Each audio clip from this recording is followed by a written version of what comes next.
Boom, welcome back to the channel, everyone. We're going to look at the state of the sealed market today. Is this gravy train continue on?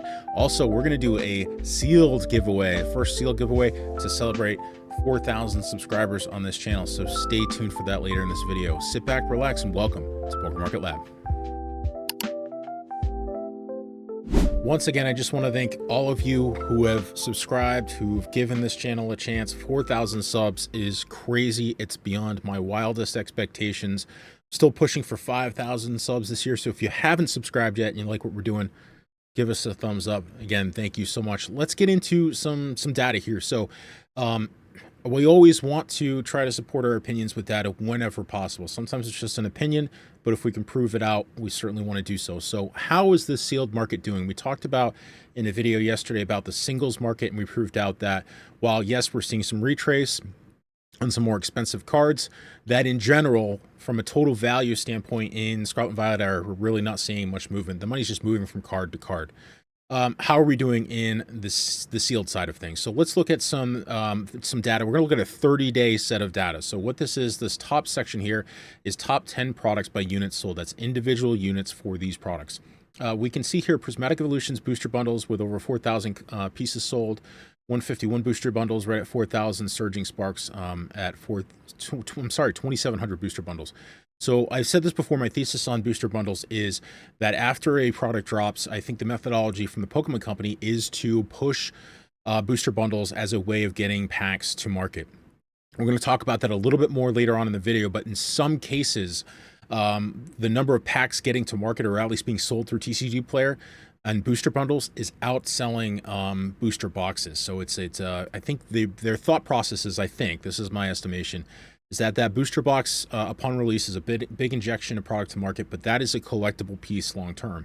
And so I think in some way, shape, or form, they've decided, you know what, we're not going to print that into the ground.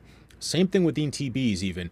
Booster bundles are what we're going to use as a very cheap production cost method of getting product to market. It's very cheap to produce those. I think they've expanded that production capability, given how much we're seeing in terms of booster bundles getting to market. We're seeing Surging Sparks daily at Target and Walmart. We're seeing Twilight Masquerade. We're seeing 151 still daily drops of these through retail channels online. So I think it's very, very clear that they're pushing that as their way of getting packs into the market. So pretty interesting there. A couple other things here.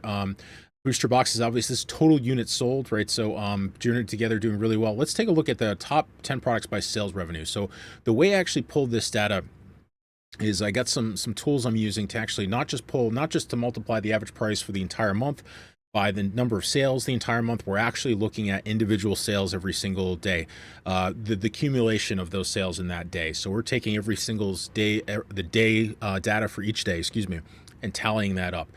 So it's a lot more accurate in that respect. And what we're seeing, obviously, is Journey Together selling extremely well from the booster box side, over $500,000 spent. I think the market is squarely focused on Journey Together, but we're still seeing a lot of spend on Prismatic, both Prismatic Evolutions booster bundles and Elite Trainer boxes still outselling total for Journey Together. So I think there's still a huge focus on Prismatic Evolutions in the market. I think if Prismatic Evolutions was cheaper, say sub $100 an ETB, I think there would be a ton more people in the market. I think it would be, you'd actually have a better, I think you would dwarf Journey Together spend at that point if they could actually get enough product to market. So, but suffice to say, Journey Together is performing extremely well at this point. Again, 151 booster bundles selling over $250,000 worth of booster bundles on the secondary market. And again, that's expensive booster bundle at this point, sitting over $60, approaching $70 at this point. And again, I don't know how long they're going to print those for.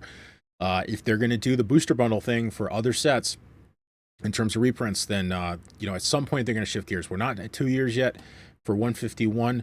It's not a young product, it's not old, but they have printed those booster bundles into the ground, and they have not touched ETBs. We have not, as far as I can tell, gotten any significant waves of 151 ETBs. So very interesting there. And then we're going to look at daily sales revenue total. So this is all the primary sealed product across all of Scarlet and Violet. So that's booster bundles, booster boxes, Elite Trainer boxes, and Pokemon Center ETB boxes. The total sales revenue on TCG Player for each day tallied up over the last 30 days. That's what this last chart is here.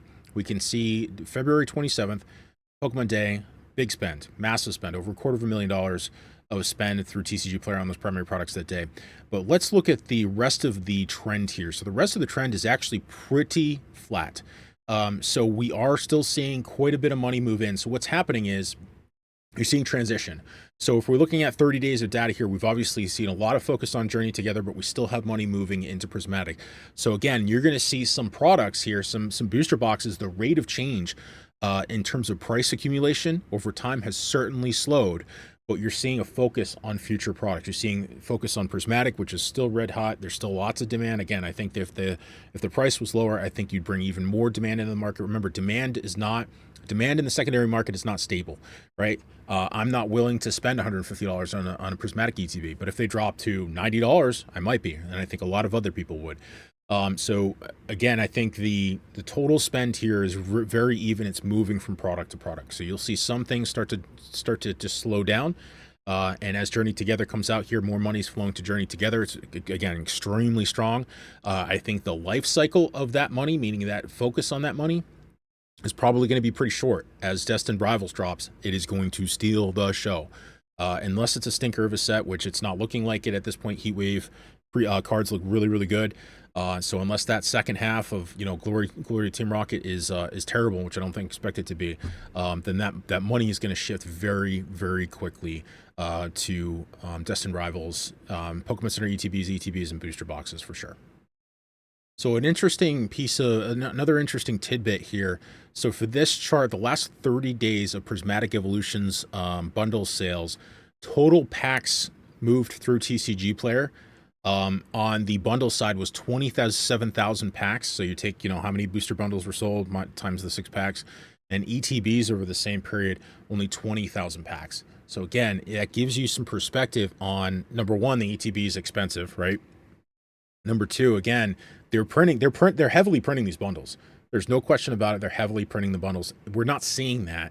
We're not seeing it drive prices down because the market's just so red hot, and it is such a cheap way to get product to market, both from their standpoint, from a production standpoint, as well as a consumer standpoint. 30-day surging sparks. We saw booster boxes, number of packs sold via booster boxes on TCG Player of Surging Sparks is 19,872. Booster bundles, 16,000. So again, a very large chunk of all Surging Sparks booster packs total sold through TCG Player via those sealed products is still booster bundles. It's pretty significant. 151 last 30 days. About 26,000 packs through the bundles, and about 26,000 packs through Blooming Waters on TCG Player. That's significant. Again, they're using these other products as a way of they're leaving that primary product that was already released, not dumping a ton of that extra product into the market a year plus down the road, or 6 months plus down the road, using these other products, creating a new product via a premium collection of some kind, and just printing booster bundles into the ground. And I think it's extremely smart, right? Because they're trying to balance that collector mindset versus profit. They're trying to balance and trying to, keep both sides of the coin in the market, both sides of the fence happy in terms of, I want the things I open, the cards I open, the sealed I own to at least retain value, if not grow over time, right? And I also want to make sure I'm getting product to market and obviously maximizing profit for the company. I cannot tell you that none of us out here that question that would do a better job at this. None. It is extremely hard to do, and they've threaded that needle for essentially decades now, and it's extremely difficult. If they print it into the ground, right? I guarantee if they print booster boxes into the ground, like some people want, the confidence in collectabilities is everything. It's not just a game. It is a game, but the majority of people do this from a collector standpoint. And I'm sorry, but part of collecting is knowing that the thing you have, not just from an enjoyment standpoint, but it has value. It has some kind of value, either monetarily or in some other way as an asset, tradability, right? Whatever that may be, that makes it special too. That's part of it. And if it's worth nothing, then it's just a shiny card. And it's cool in its own respect. But the fact that it's tradable for either another card or for monetary purposes is part of collectability. It's extremely hard to thread that needle. All right, so to wrap things up here, number one, I want to talk about giveaway here. So again, 4,000 subs. I cannot thank you enough. So to be a part of this giveaway, it's one Twilight Masquerade booster bundle, sealed, shipped to you. Got to be inside the United States, please. I think we can do Canada too. Canada's fine. Canada, United States, you got to be a subscriber.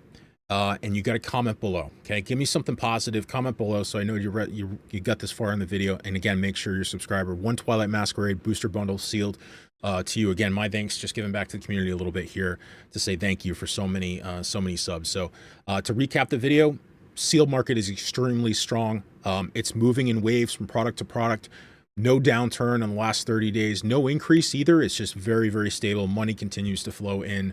Everything across the board is selling really well. There's very, very, very few items that have come off their highs whatsoever. If they have, it's extremely slight. Again, it's a rate of change thing. The money flows from expensive things to cheap things, and also from whatever, sealed to whatever that new flashy thing is, i.e. Journey Together, Prismatic, and even upcoming Destined Rivals. So market extremely strong. It should continue being this way. I don't see that changing anytime soon. Tax season is a huge influx of additional cash into the market that people are going to spend. Once we get into the spring and summer, that'll be the big question. Once we get Destined Rivals behind us here and we start getting into the doldrums of school getting out and getting to those the summer vacation, everything, what happens to the market would be interesting at that point. So that's it for today. Let me know what you think in the comments below, and again, subscribe. Let's get us to 5,000. We'll do a bigger giveaway. That's it for today on PokeMarketLab. We'll see you on the next one. Bye.